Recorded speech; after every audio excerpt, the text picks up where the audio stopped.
Drawings, ठीक है ना. So we are just beginning with interest on drawings. Calculation of interest on drawing start करेंगे हम लोग. थोड़ा सा जेस्ट पढ़ेंगे. कल हम लोगों ने क्या क्या पढ़ लिया था, थोड़ा बताओगे पार्टनरशिप के बारे में. फिर करेक्ट, डीड के बारे में पढ़ा था. और डीड के बारे में एक और चीज बताओगे मुझे. एब्सेंस ऑफ पार्टनरशिप डीड में क्या क्या नहीं मिलेगा.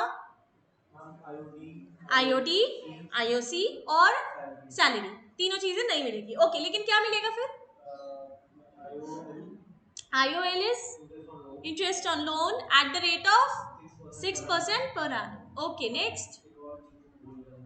Profits and losses to be shared equally. हाँ, ये इसी में ही है बेटा. Absence of partnership deed में क्या मिलेगा. हाँ, new partner should be admitted as per the consent of all the other partners, right? Only with the consent of all the other partners. Okay, ये हो गया हमारा, ये हो गया. ठीक है, इसके बाद हमने क्या किया था. Interest on capital. हाँ, कमीशन तो किया ही था, बट कैपिटल भी किया था. इंटरेस्ट ऑन कैपिटल भी कर लिया था हमने, है ना. तो वो कैलकुलेशन कर ली थी हमने, एडजस्टमेंट वगैरह कर ली थी हमने. आती है सबको, आती है अच्छे से, पक्का. ओके, ठीक है. ये अभी आपने जो क्वेश्चन पूछा बिल्कुल वैसा ही है, ठीक है ना. सेम. हाँ जी, interest on capital, interest on capital. हाँ, ठीक है, इंटरेस्ट ऑन कैपिटल. उसके अलावा हमने एक और चीज पढ़ी थी, कमीशन. कमीशन में क्या होता है, एक तो बिफोर चार्जिंग, एक आफ्टर चार्जिंग. बिफोर चार्जिंग में क्या होता है, net profit multiplied by rate upon 100, सीधा सीधा, राइट. और उसमें क्या करना पड़ता है हमें, नेट प्रॉफिट में से माइनस करके फिर लिखना पड़ता है. मतलब नेट प्रॉफिट बेसिकली हमारा एडजस्टेड नहीं है, तो उसे डिडक्ट करके लिखना पड़ेगा, राइट. बट अगर हमारा आफ्टर चार्जिंग सच कमीशन है, तो इसका मतलब क्या करेंगे, कमीशन निकालने के लिए net profit multiplied by rate upon 100 plus rate, right. और उसके लिए हमें क्या, नेट प्रॉफिट में से उसको फिर डिडक्ट भी करना पड़ेगा, नहीं करना पड़ेगा, क्योंकि वो ऑलरेडी एडजस्टेड है. इजी है. ओके, इसके अलावा और कुछ भी पढ़ा था हमने, यही पढ़ा था फिलहाल. ओके, अभी हम लोग करते हैं interest on drawings. Interest on drawings दो मेथड से होगा आपका, प्रोडक्ट और सिंपल मेथड से. क्या क्या तरीके होंगे, देखो यहाँ पर नंबर ऑफ डेज लेफ्ट की जगह ना हम लोग लिख सकते हैं नंबर ऑफ मंथ्स लेफ्ट, ठीक है. पीरियड लिख सकते हैं number of months left. This is interest on drawings. यहाँ पर अलग अलग टाइप की, अलग अलग डेट पर अलग अलग अमाउंट की विड्रॉल हो रही है. बात समझ आई क्या, अलग अलग डेट पर अलग अलग विड्रॉल हो रही है, अलग अलग डेट्स पर अलग अलग विड्रॉल हो रही है. अलग अलग विड्रॉल का मतलब हुआ, कभी हमने 500 रुपए निकाल लिए, कभी हमने 4000 रुपए निकाल लिए, कभी 5000 रुपए निकाल लिए, और वो कभी कभी निकाल लिए. मतलब कभी हमने 30th ऑफ अक्टूबर को निकाल लिए, 31st ऑफ अक्टूबर को निकाल लिए, कभी हमने 1st ऑफ जुलाई को निकाल लिए, एक्सेट्रा एक्सेट्रा. ऐसे करके टाइम अलग अलग है, ठीक है ना. सो ना तो बिगिनिंग है, ना ही एंड है, ना ही मिड है, कुछ नहीं है. अभी ऐसा कुछ नहीं बता रहा है. वो कह रहे हैं कि हमने अलग अलग डेट्स पर अलग अलग अमाउंट की विड्रॉल की है. बात समझ आई, बात समझ आई. ड्राइंग्स कहाँ से होती है, आउट ऑफ प्रॉफिट से. ड्राइंग्स कहाँ से होती है, आउट ऑफ प्रॉफिट से. और हमारा कैपिटल विड्रॉन कहाँ से होता है, आउट ऑफ कैपिटल, प्रॉफिट में से. जब भी प्रॉफिट होगा उसी में से ही हम लोग ड्राइंग्स कर रहे हैं. प्रॉफिट चाहे अक्यूमुलेटेड है, चाहे वो रखा हुआ है. ड्राइंग्स हम लोग जो कैपिटल से निकालते हैं ना, उसको कैपिटल विड्रॉन बोलते हैं, उसको ड्राइंग्स नहीं बोलते. फिर समझ आई बात, दोनों में डिफरेंस समझ आया. टर्म डिफरेंट हो जाता है, टर्म जो है वो डिफरेंट हो जाता है. टर्म क्या है, अभी अभी ड्राइंग्स का टर्म है, बाद में क्या हो जाएगा, कैपिटल विड्रॉन का ही टर्म हो जाएगा. बात समझ आई, दोनों में डिफरेंस समझ आया. बस यही चीज बोल रहे हैं, कह रहे हैं कि अगर हमारा ड्राइंग्स अलग अलग टाइम पर हो रहा है और अलग अलग अमाउंट्स का हो रहा है, तो फिर हम कैसे निकालेंगे, कैसे पता लगेगा. अब कैसे पता लगेगा, हम देखेंगे कि किस दिन से लेकर लास्ट डे का हमारा कितना पीरियड रह गया. फॉर एग्जाम्पल, फर्स्ट हमने ड्रॉइंग कब की, 1 अप्रैल को की. क्लोजर जब नहीं दे रखा है तो यही मानेंगे क्या है हमारा, 31 मार्च को. यहां से लेकर यानी कि 1 अप्रैल से लेकर 31 मार्च तक की कितने महीने रह गए, पूरे पूरे 12 महीने. यस और नो, 12 मंथ्स रह गए ना पूरे पूरे. नेक्स्ट में बताओ, 1 जुलाई से लेकर 31 मार्च तक कितने महीने रह गए हैं, 3 महीने माइनस कर दो ना उसमें से. हाँ, 9 महीने रह गए. अब कितने रह गए हैं, 6 रह गए, अब कितने रह गए हैं? Know again 5। ओ अक्टूबर, अक्टूबर, हाँ हाँ हाँ, this is 6, this is 7, this is 7, this is 6, right right, okay ठीक है। नेक्स्ट क्या, इसमें 4, इसमें 4। अब क्या करना है, हमें इन सबका प्रोडक्ट निकालना है, मल्टीप्लाई करना है, मल्टीप्लाई करके यहाँ पर आंसर लिखना है। लिख दो सीधा सीधा प्रोडक्ट करके। हाँ कर लिए, वेरी गुड, ओके। ये वाला भी करो जरा फटाफट से। इसका क्या आएगा प्रोडक्ट? 12,000, 4 9 जा 36,000, 1,20,000, okay, I was just checking you, okay ठीक है। 1,20,000, 36,000, नेक्स्ट 35,000, नेक्स्ट 3 लाख, नेक्स्ट 80,000। अब ये समझ आ रहा है? इन सबको ऐड करेंगे, टोटल लिखेंगे, लिखो, करो करो करो करो।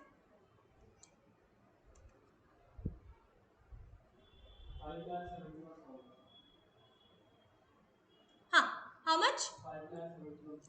5,71,000।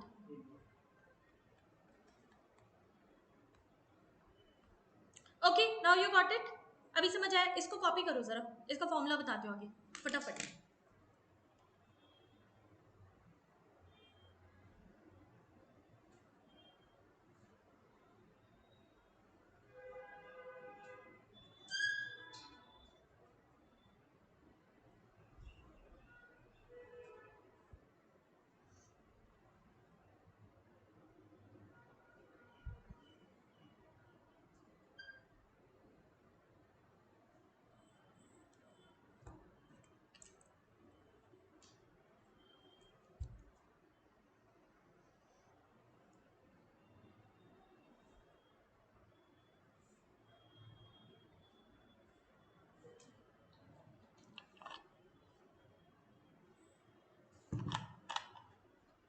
ये सबको समझ आ रहा है अच्छे से? पक्का? ओके ग्रेट ग्रेट ग्रेट, ठीक है। अभी इतना हो गया, लिख लिया, कॉपी कर लिया, प्रोडक्ट्स भी हो गए, टोटल भी कर दिया। हाँ हाँ कॉपी करो।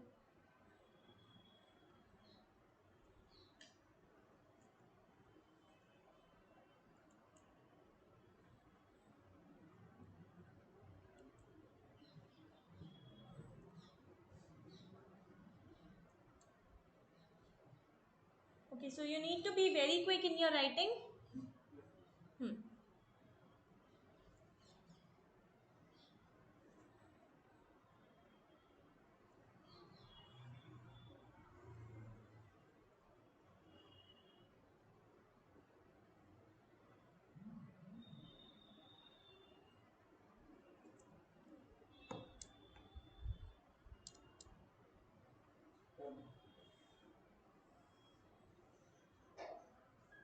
ओके डन, ठीक है।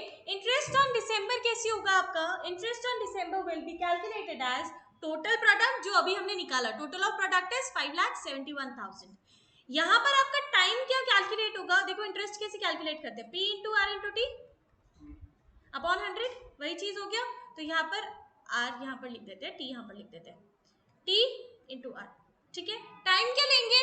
देखो प्रिंसिपल क्या लेंगे? Total product, total product.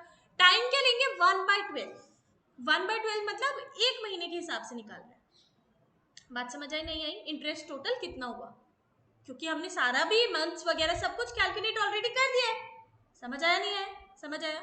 Multiplied by rate upon 100, जो भी रेट दे रखा होगा, फॉर एग्जाम्पल यहाँ पर दे रखा है at the rate of 6% per annum, निकाल दो जरा फटाफट से, कितना है?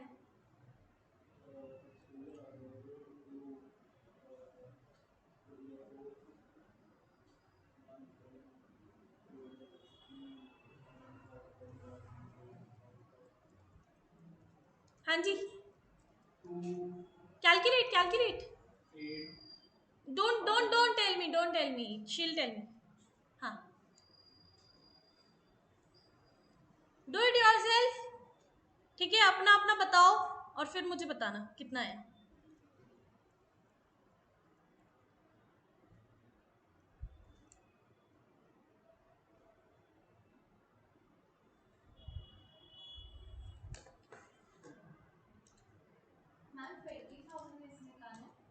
sorry, no, 5,71,000 multiplied by 1 by 12, that is divided by 12 simply, multiplied by rate upon 100. So this will be 6%.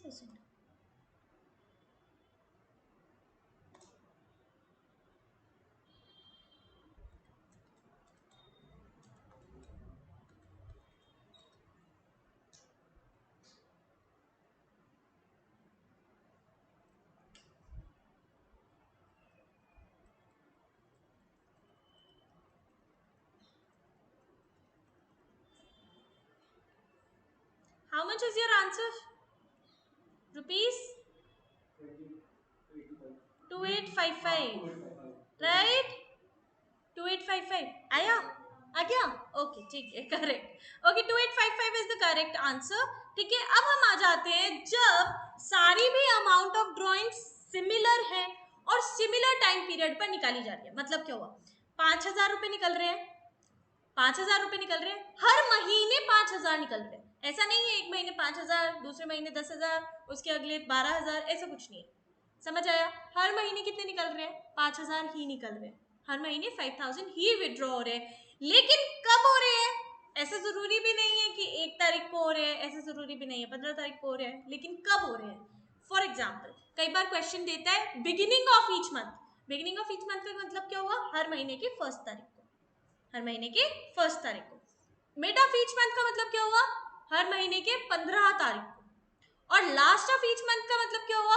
हर महीने के एंड दैट इज 30 या 31 या 28 अकॉर्डिंगली. समझ आया नहीं है? इजी है. बस वो इसी तरीके से बोलेगा. आपको 3 केसेस इसमें बनाने हैं मंथली के हिसाब से, फिर हम करेंगे क्वार्टरली. तो फर्स्ट हम कराएंगे मंथली के हिसाब से. लिखो जरा केस 1. इसमें 6 केसेस होंगे आपके, 6 केसेस होंगे. केस 1 लिखो. If the drawings are made in the beginning of each month, if the drawings are made in the beginning of each month,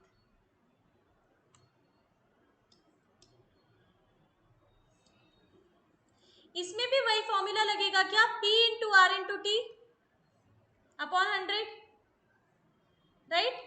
right, 100 into 12 whatever the thing is, right? यहां पर P पता है, total drawings. Total drawings कैसे निकलते हैं? Monthly drawings multiplied by 12, monthly drawings multiplied by 12. ठीक है ना? Total drawings multiplied by rate. Rate will be given to you, rate upon 100 will be given to you in the question. Multiplied by what time is it?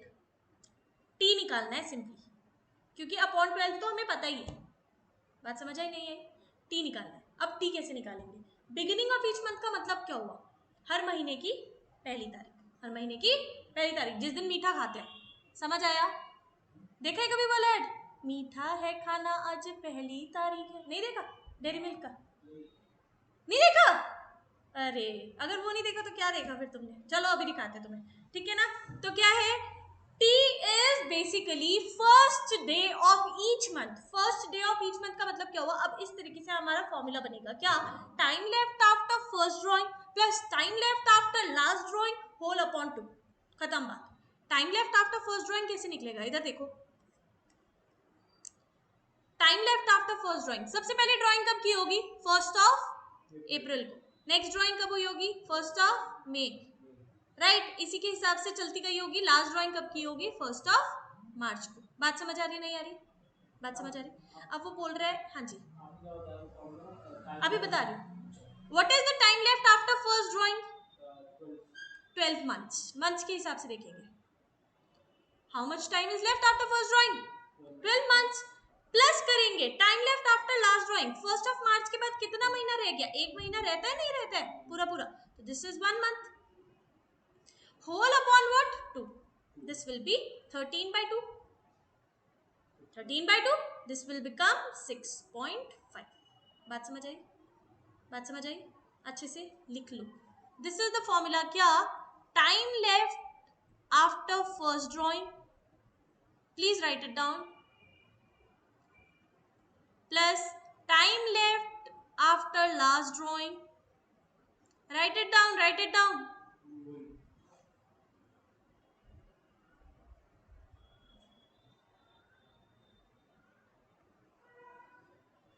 Whole upon 2.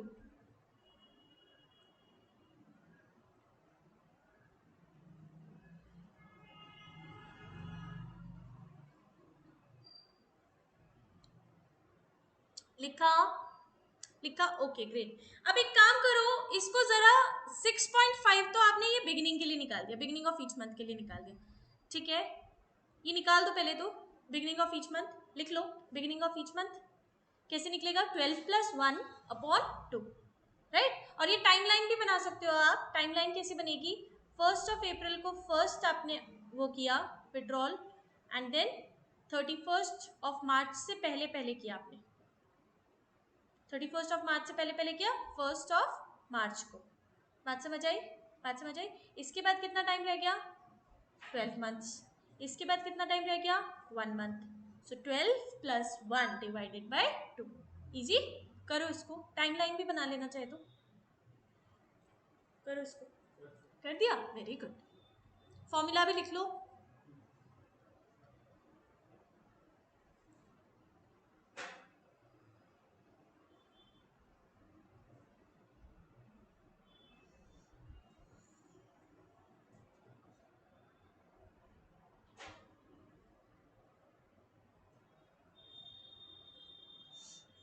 Done, okay great. Formula क्या लिखेंगे, total drawings multiplied by what, rate upon 100 multiplied by 6.5 divided by 12। लिखो, total drawings multiplied by rate upon 100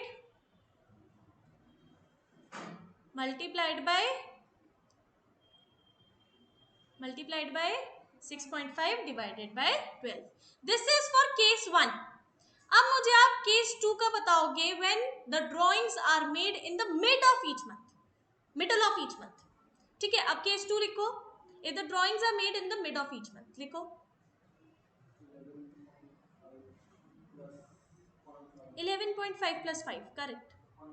हाँ हाँ, 6 is the answer, correct, 6 is the correct answer, ठीक है। अब last वाला आप बताओगे, ठीक है, लास्ट वाला आप बताओगे, लास्ट वाला आप बताओ, एंड वाला। पहले मिड वाला कर लो, फिर एंड वाला बताना, ठीक है। पहले मिड वाला करो फटाफट।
हाँ जी, mid, mid is 6/12। Okay, what is end, end का कितना रहा है, हाँ 5.5। आपका आया, नहीं आया, कैसे आएगा, correct. Let me tell you, mid में क्या करना है आपको, पहली ड्राइंग कब हो रही है, 15 अप्रैल को, लास्ट ड्राइंग कब हो रही है, 15 मार्च को। Time left after first drawing is 11 and 0.5 months, है ना। 0.5 बना देंगे आधे मंथ को, 0.5 मंथ्स प्लस करेंगे, इसके बाद कितना महीना रह गया, इसके बाद भी आधा महीना रह गया, तो 0.5 months whole divided by 2, this becomes how much, 12 by 2, this becomes, समझ आया अच्छे से। this is for mid, what is for end, and में सबसे पहली ड्राइंग कब हुई है, 30th ऑफ अप्रैल को, लास्ट ड्राइंग कब हुई है, 31st ऑफ मार्च को, इसके बाद कितना टाइम रह गया है, 11 महीने, पूरे पूरे 11 महीने, इसके बाद कितना टाइम रह गया बेटा,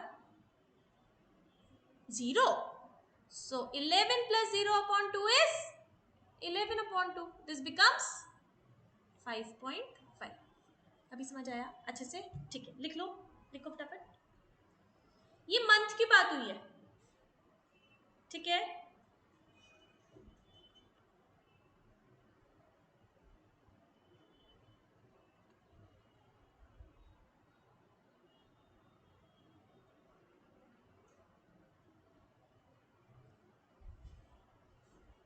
डन, ओके ग्रेट। इधर हम लोग एक ऐसा करके टेबल बनाएंगे, यहाँ पर बिगिनिंग में क्या आएगा 6.5, यहाँ पर क्या आएगा मिड में 6 और एंड में 5.5, करेक्ट, ओके ग्रेट। अब मुझे ना क्वार्टरली बताना, ठीक है, अब हम क्वार्टरली की बात करेंगे, कितने क्वार्टर्स होते हैं,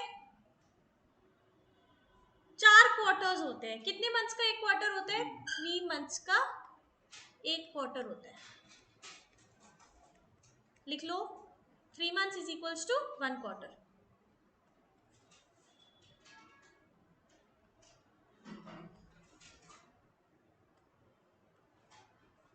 ठीक है। ऐसे ऐसे करके पहला क्वार्टर कौन सा हुआ, अप्रैल मई जून, ये हुआ फर्स्ट क्वार्टर। सेकेंड क्वार्टर जुलाई अगस्त सितंबर, नेक्स्ट क्वार्टर अक्टूबर नवंबर दिसंबर, लिखते रहो, and next quarter January February and March, so 3 months each quarter, तो 4 क्वार्टर्स हो गए यहाँ की ना, राइट, 4 क्वार्टर्स हो गए। अब हम बोलेंगे कि एक तो बिगिनिंग, रुक जाओ, let me change the colour, एक होगा beginning of each month, sorry each quarter, beginning of each quarter, एक होगा मिड ऑफ ईच क्वार्टर, एक होगा एंड ऑफ ईच क्वार्टर, बात समझ आ रही है, beginning of each quarter, quarter बोला है मंथ नहीं बोला है, ध्यान रखना, क्वार्टर के बिगिनिंग में सबसे पहली ड्राइंग कब हुई होगी, 1 अप्रैल को, फिर तीनों महीने नहीं हुई होगी, फिर यहाँ नहीं हुई, फिर यहाँ के फर्स्ट को हुई होगी, फिर यहाँ के फर्स्ट को हुई होगी, ऐसे ऐसे करके बिगिनिंग ऑफ ईच क्वार्टर में हो रही है, बात समझ आ रही है। तो नेक्स्ट ड्राइंग कब हुई है, लास्ट ड्राइंग कब हुई है इनकी, 1 जनवरी को, बात समझ आ रही है नहीं आ रही, सबसे पहली ड्राइंग कब हुई है 1 अप्रैल को, लास्ट ड्राइंग कब हुई है 1 जनवरी को, उसके बाद हुई नहीं है ना, समझ आया अच्छे से, ऐसे करके बनाकर देख लेना अगर नहीं समझ आएगा तो, ठीक है ना। पहले टाइम पे हम सिर्फ बिगनिंग की बात कर रहे हैं, मिड और एंड की बात नहीं कर रहे हैं, पहले टाइम पर। अब मुझे बताओ जरा, after the first drawing how much time is left, पूरे पूरे 12 मंथ्स ना, 12 मंथ्स रहते हैं, राइट, और 1 जनवरी के बाद कितने महीने रह गए, 3 मंथ्स रह गए पूरे पूरे, है ना। तो इसको डिवाइड बाय 2 किया, कितना आया 15 by 2, this becomes how much 7.5, 7 14 and 0.5, right, easy है, ठीक है। ये आ गया हमारा क्या, बिगिनिंग ऑफ ईच क्वार्टर का, समझ आया। ऐसे करके आप मिड का बताओ और ऐसे करके आप एंड का बताओ, फटाफट, चलो स्टार्ट। अब कब हुई होगी, 15th ऑफ मई को, 15th ऑफ अगस्त को, 15th ऑफ नवंबर को, 15th ऑफ फरवरी, 5 आएगा, आर यू श्योर, करो पहले करके बताओ,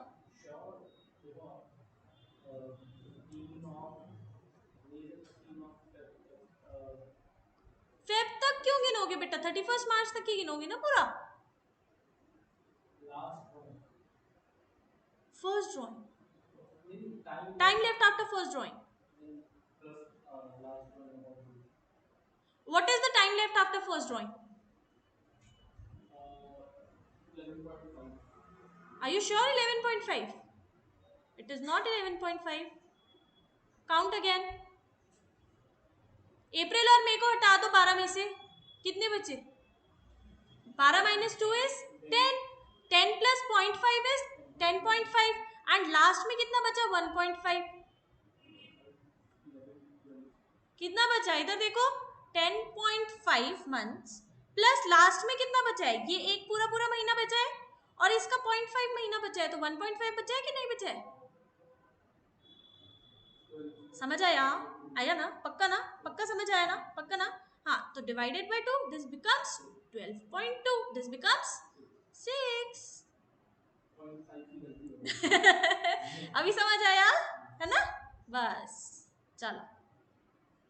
अच्छा, लास्ट वाले का भी खुद करके बताओ, ठीक है? ये मैं नहीं बता रही हूँ, आप लोग बताओ. चलो करके बताओ,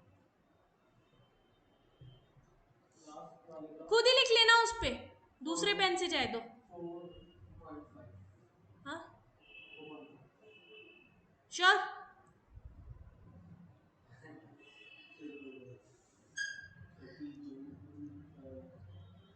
सोच लो सोच लो सोच लो, कोई बात नहीं. Okay.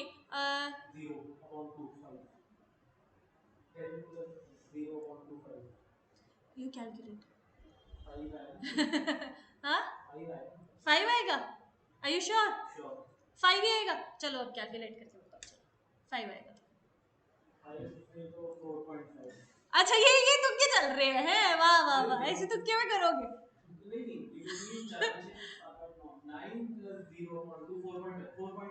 4.5 is the correct answer. Yeah, that's correct answer.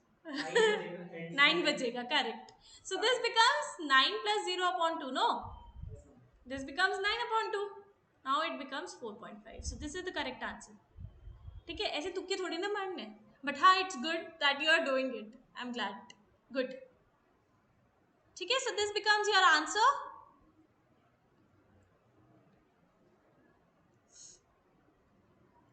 Done? Okay, great. लिख लो इधर टेबल में, ऐसे करके टेबल बनाओ और यहाँ पर लिख लो क्या? 7.5, 6 and 4.5.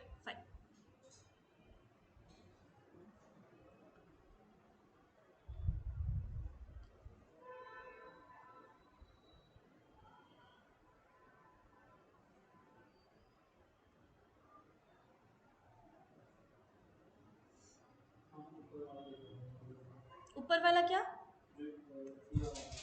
ये ओके. इधर बेटा मंथली लिख लो, उधर क्वार्टरली लिख लो, ठीक है?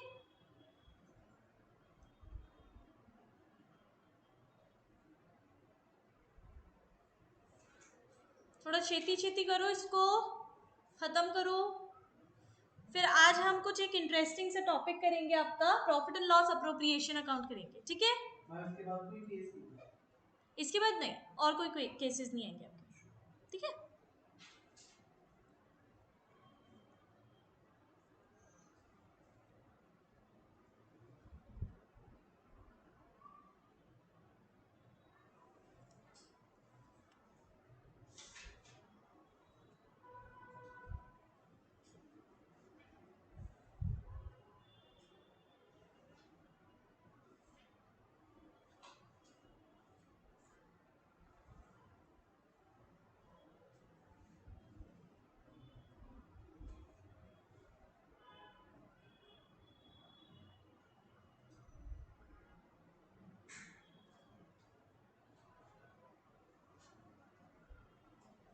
Okay, done done. Okay great. ये कॉपी कर लो जरा फटाफट से, अगर नहीं किया है तो कॉपी कर लो please.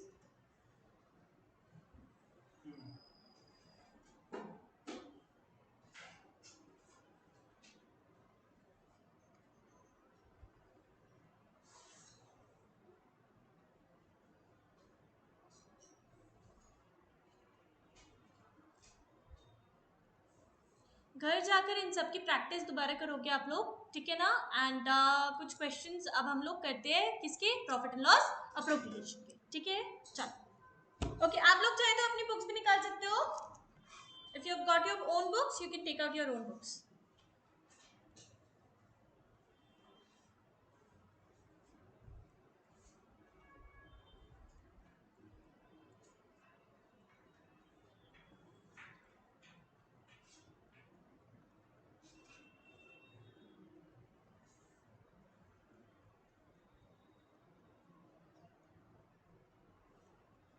Done done, okay great. ठीक है, let me just scroll it down. Oh wait,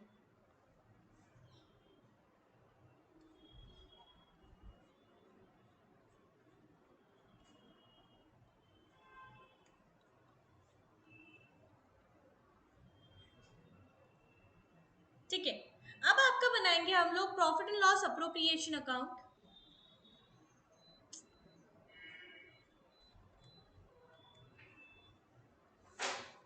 profit and loss appropriation account ध्यान देंगे, नोटबुक में भी बनाएंगे हम लोग।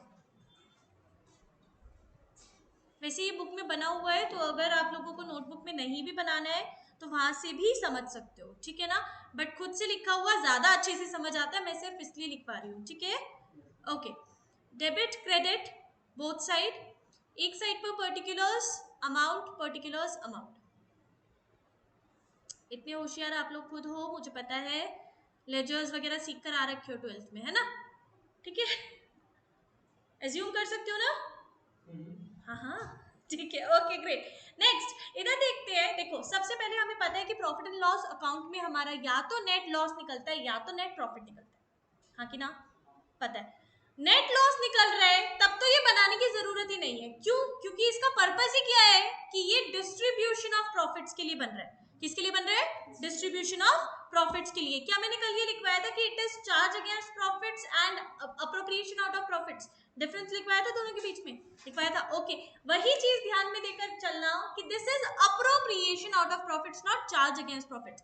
मतलब अगर प्रॉफिट्स है तभी बनेगा, अगर लॉसेस है फिर तो बनना ही नहीं है ना, बात समझ आ रही है। लॉसेस के टाइम पर अप्रोप्रिएशन नहीं बनेगा, तो हमारा सीधा सीधा किस चीज से स्टार्ट होगा ये, to net profit, that is, oh sorry, by net profit, by side पर आएगा, by net profit that is brought down from profit and loss account.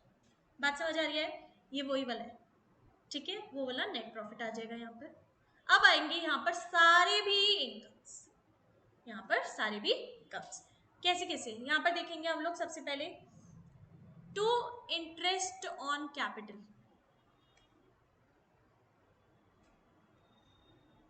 Interest on capitals मान लो दो जनों में बट रहा है, ए और बी में, तो ए और बी की अमाउंट्स यहीं पर आएगी, दोनों की अमाउंट्स टोटल होके बाहर जाएंगी। बात समझ आई है अच्छे से, ओके ग्रेट। नेक्स्ट क्या होगा, टू सैलरी टू पार्टनर, अगर एक को दे रहे हैं एक की आएगी, दो की दे रहे हैं इधर ही लिख देंगे और दोनों की भी अमाउंट्स बाहर लिख देंगे टोटल्स करके। बात समझ आई, इजी, ओके।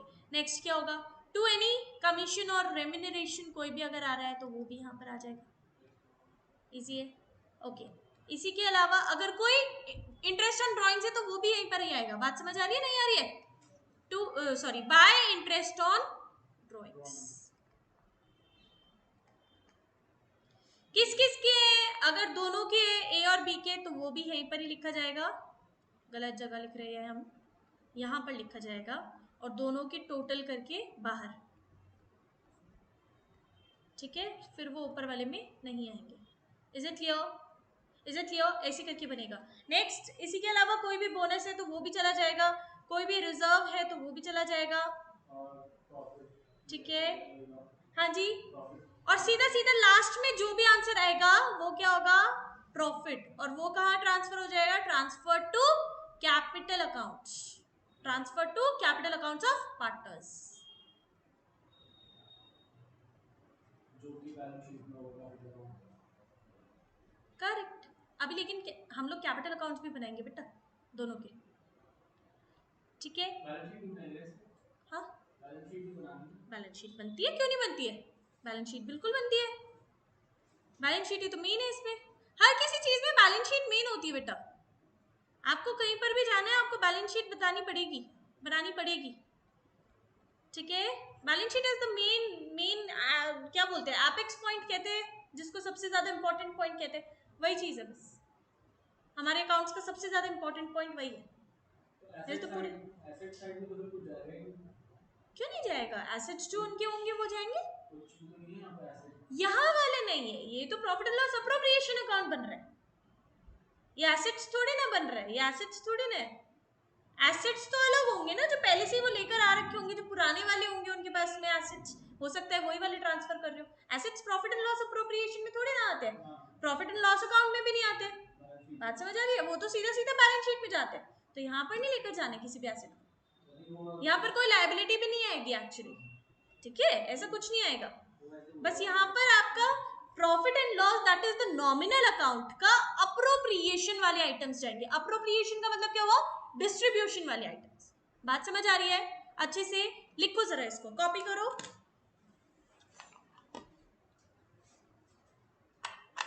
अच्छा, मैंने अभी आपको यहाँ पर जो है कैपिटल अकाउंट्स ही लिखवाया हुआ है, ध्यान देंगे। मैंने यहाँ पर अभी आपको कैपिटल अकाउंट्स ही लिखवाया हुआ है, इसको आप स्टार मार्क करके नीचे नोट डाल सकते हो। In case of fixed capital, in case of fixed capital it will be transferred to current account। अभी हम ये भी देखेंगे कि दोनों के बीच में क्या डिफरेंस होता है कैपिटल और करेंट अकाउंट के बीच में। बात समझ आ रही है?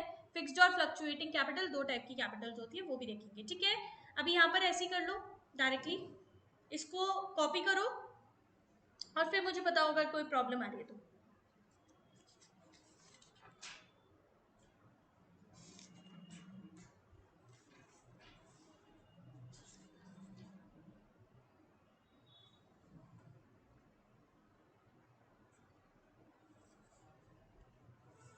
ठीक है, okay, I be giving you one question right now, ठीक है, I be giving you one question right now. कौन सा बेटा? नीचे जो लिखा है? हाँ हाँ बिल्कुल, late me just scroll it down. दिख रहा है अच्छे से? दिख रहा है? दिख रहा है? ऊपर वाला कॉपी कर लिया आपने? ओके ठीक है, I just give you one question, ठीक है ना, ये आप कंप्लीट करके लाओगे होमवर्क में। I hope you must be having one question of profit and loss appropriation account in your books as well, ठीक है ना, उसको ट्राई करना एक बार, अगर नहीं आता है तो फिर लेट मी नो। वन क्या 2 to 3 questions must be there, ठीक है ना, बुक में करना। अभी तो टाइम ओवर हो गया है, ठीक है ना, अभी आपकी दूसरी क्लास होगी, ठीक है। So we are ending this session over here only, ठीक है ना, और अभी इसको कंप्लीट कर लो आप, ठीक है। और एक होमवर्क लिख लो जरा, होमवर्क लिखो, do some questions, you have some, yes, all the questions of profit and loss appropriation account from your book, including the illustrations, okay। So in case you are not getting those, bring it on, we'll be doing it tomorrow, ठीक है, कल करते हैं फिर।